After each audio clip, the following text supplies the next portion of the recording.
ప్రేమ, sex, బ్రహ్మచర్యం మీ దృష్టిలో వాటిని మీరు ఎట్లా చెప్తారు? ప్రేమ అనేది, కానీ మనం అందరం ఇట్లా కనిపిస్తున్నాం కాబట్టి నేను మేలు ఫీమేల్ అని ఒక సాలిడ్ బలమైన పురుషుడు స్త్రీ అనే అస్తిత్వాల్లో పట్టుకొని మనం వేలాడుతుంటాము. కానీ అంత బలమైన అస్తిత్వాలు ఏం కాదు ఇవి. ఆ జెండర్ అనేది శారీరకమైన అంశం కాదు. సెక్స్ జెండర్ రెండు సరికి ఆ హార్మోన్స్ మొత్తం తగ్గిపోతాయి. మగవాళ్ళకు ఆడవాళ్ళకు కూడా ఇద్దరికి కూడా తగ్గుతాయి హార్మోన్స్. ఇప్పుడు పురుషుడు అని చెప్పుకోవడానికి ఆధారమైన పురుషాంగం లేదు శరీరంలో. ఆ వ్యక్తి మరి పురుషుడు అవుతారా? జెండర్ మారిపోతుందా? అంటే మళ్ళీ లైంగిక ఆకర్షణ లేకపోవడం నపుంసకత్వం కాదు. ఇది నపుంసకత్వం మెడికల్ కండిషన్, దానికి ట్రీట్మెంట్ ఉంటుంది. లైంగికత్వాల్లో ఒక లైంగికత్వం వాళ్ళు లేదు అని కుయ్యో మొర్రో అని ఏం బాధపడిపోవట్లేరు. ఆయన సమాజంలో నిజంగా తేడా కాని వాళ్ళు ఎవరు అని చూసుకుంటే ఎక్కువ తిట్టే బూతులు ఏంటి? దాని వెనక ఉండే అర్థాలు ఏంటి? నిరంతరం చేసే దాడి.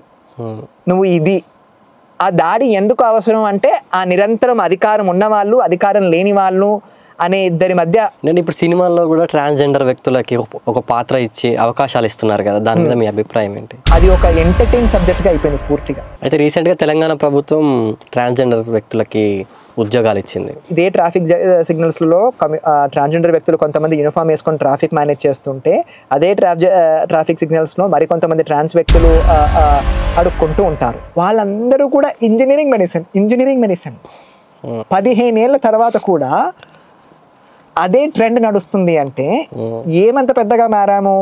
కుటుంబం అనగానే అనేక సార్లు మొదట గుర్తొచ్చేది హింస, వివక్ష. ఇల్లు వదిలేసి వస్తే అట్లా చేతులు దులుపుకొని ఎవరు కూర్చోరు. ఎందుకంటే ఆ స్త్రీ అనగానే ఇంటి పరువు పాయే, ప్రతిష్ట పాయే, పేరు పాయే, అన్ని పాయే కదా. స్త్రీ ఒక్కటే పోరు కదా ఇంట్లో నుంచి. ఎవరైతే స్త్రీగా చూస్తామో ప్రెస్టేజ్, సోషల్ స్టేటస్, కుల గౌరవము ఇవన్నీ పోతాయి. కాబట్టి వెంటపడి పోలీస్ వాళ్ళని, డిటెక్టివ్లని, ఎవరిని పడితే వాళ్ళని పెట్టేసి వెంటనే పెళ్లి చేస్తారు. పెళ్లి చేసిన వెంటనే మెరైటల్ రేపు వెంటనే పిల్లలు. పురుషుల పట్ల కూడా పేట్రియార్కీ అనేది, పురుషాధిక్యత అనేది చాలా హింసను చేసింది. సో బుద్ధిజంలోకి ఎందుకు వచ్చారు? బుద్ధిజంలో మీకు ఏ విషయాలు నచ్చుతున్నాయి? నాకు గౌతమ బుద్ధుడు క్వియర్ తేడా. ఇప్పుడు తాషి చోడప్కి రోల్ మోడల్ అంటే ఎవరు?